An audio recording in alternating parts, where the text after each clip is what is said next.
அஸ்ஸலாமு அலைக்கும் என் இனிய நண்பர்களே, எப்படி இருக்கீங்க? நாங்கள் சூப்பராக இருக்கோம். நீங்களும் நல்லா இருக்கணும். Welcome to my vlogs Tamil channel. இன்றைக்கி இஃப்தாருக்கு என்னென்ன ப்ரிப்பேர் பண்ணுறேன் அப்படின்றதான் பார்க்க போகிறோம்.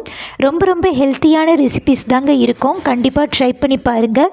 என்னுடைய வீடியோவை இதான் ஃபஸ்ட் டைம் பார்க்குறீங்கன்னா ப்ளீஸ் ஃப்ரெண்ட்ஸ் சப்ஸ்கிரைப் பண்ணிவிட்டு பாருங்கள்.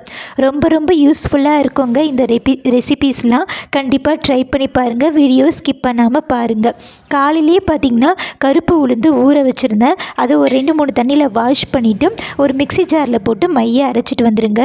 இன்றைக்கி நான் எடுத்துருக்கிறது கருப்பு உளுந்து, அதுவும் உடச்ச உளுந்து.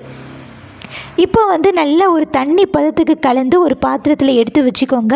எந்த அளவுக்கு தண்ணி பதத்துக்கு கலந்து விட முடியுமோ அந்த அளவுக்கு கலந்து விட்டுக்கோங்க. நான் வீடியோவில் காமிச்சிருக்க அளவுக்கு. இப்போ அப்படியே தூக்கி ஸ்டவ் ஆன் பண்ணி வச்சிட வேண்டியது தான். அது பாட்டுன்னு அது கொதிச்சுட்டே இருக்கோங்க. நடுவில் நம்ம கிண்டி விட்டுட்டே இருக்கணும். இல்லைன்னா அடி பிடிச்சிட்டா வாயிலே வைக்க முடியாது. அது ஒரு பக்கம் அது வேலையை பார்க்கட்டும். நம்ம வேலையை நம்ம பார்க்கலாங்க. தேங்காய் பால் எடுக்கணும்ல, அதுக்காக தேங்காவை கட் பண்ணி அது கூடயே பார்த்திங்கன்னா ஒரு 2 ஏலக்காவை சேர்த்து மைய அரைச்சிட்டு வந்துட்டேன். இப்போ வடிகட்டிடலாம். வழக்கமாக தேங்காய் பால் எடுக்கிற மாதிரி தான் நான் ஃபஸ்ட்டு சேர்க்குறோம்ல, அந்த திக்கான தேங்காய் பால் தான் உளுந்தங்கஞ்சிக்கு சேர்த்துப்பேன். நடுவில் கிண்டி விட்டுட்டே இருங்க. வேலை ஈஸியாக முடிஞ்சிடும். சில பேர் பார்த்திங்கன்னா பவுடர் பண்ணி வச்சு உளுந்தங்கஞ்சி உளுந்தக்களி செய்வாங்க. நான் எப்போவுமே இந்த மாதிரி ஊற வச்சு தான் அரைச்சி செய்கிறது. நாங்கள் ரொம்ப ஸ்வீட் சாப்பிட்ற ஃபேமிலி கிடையாது. அதனால் திட்டமாக இனிப்பு இருந்தால் போதும். நான் இன்றைக்கி எடுத்துருக்கிறது கருப்பட்டி தாங்க. கருப்பட்டியை கொஞ்சோண்டு கட் பண்ணி கலந்து வச்சுட போகிறேன். இப்போ பாருங்கள், நம்மளுடைய உளுந்தங்கஞ்சி எந்த அளவுக்கு நம்ம தண்ணி சேர்த்துருந்தோம். இப்போ நல்லா திக்காகி கலரும் சேஞ்ச் ஆகிடுச்சு, நல்லா வெந்துடுச்சு. இப்போ நீங்கள் கருப்பட்டியை வடிகட்டி சேர்த்துக்கோங்க. சேர்த்துட்டு ஒரு 2 நிமிஷம் நல்லா கலந்து விடுங்க. அப்போ தான் இனிப்பு பிடிக்கும். இப்போ ஒரு சிட்டிகை பார்த்திங்கன்னா உப்பு சேர்த்துக்கிறேங்க. அப்போ தான் இனிப்பு கொஞ்சம் தூக்கலாக தெரியும். இதையும் கலந்து விட்டுட்டு ஆஃப் பண்ணிடலாம். நிறைய பேர் பார்த்திங்கன்னா ஆஃப் பண்ணுறதுக்கு முன்னாடி தேங்காய் பால் சேர்ப்பாங்க. நான் ஆஃப் பண்ணிட்ட பின்னாடி தாங்க தேங்காய் பால் சேர்ப்பேன். தேங்காய் பால் சேர்த்துட்டு நல்லா கலந்து விட்டுட்டு மூடி போட்டு விட்டுடலாம். அந்த சூட்டுலேயே நல்லா வெந்துடும். ஒரு பொருள் ரெடி ஆகிடுச்சு. நெக்ஸ்ட்டு என்ன? பயிர் இல்லாமல் நம்ம வீட்டில் இருக்குமா? இன்றைக்கி என்ன ஊற வச்சுருக்கோம்? ராஜ்மா தாங்க. ராஜ்மாவை காலையிலேயே ஊற வச்சுட்டேன். இப்போ அதையும் 2-3 தண்ணியில் வாஷ் பண்ணிவிட்டு குக்கரில் போட்டு விட்டுட்டோன்னா ஒரு 8 விசில் விட்டோன்னா சூப்பராக வெந்து வந்துடுங்க. தேவையான அளவு உப்பு, அப்புறமேட்டு முழுகிற அளவுக்கு தண்ணி சேர்த்து குக்கர் மூடி போட்டு விட்டுடலாம். எங்கள் வீட்டில் டெய்லியும் இந்த மாதிரி தாங்க இருக்கும். ஒரு பயறு, ஃப்ரூட்ஸு, நட்ஸு இந்த மாதிரி தான் இருக்கும். இந்த மாதிரி எடுக்கிறது தான் எனக்கு தெரிஞ்சு பெஸ்ட்டும் கூட. ஏன்னா நம்ம ஃபாஸ்டிங் பிடிக்கும்போது கண்டிப்பாக நம்மளுக்கு வெயிட் லாஸ் ஆகுங்க.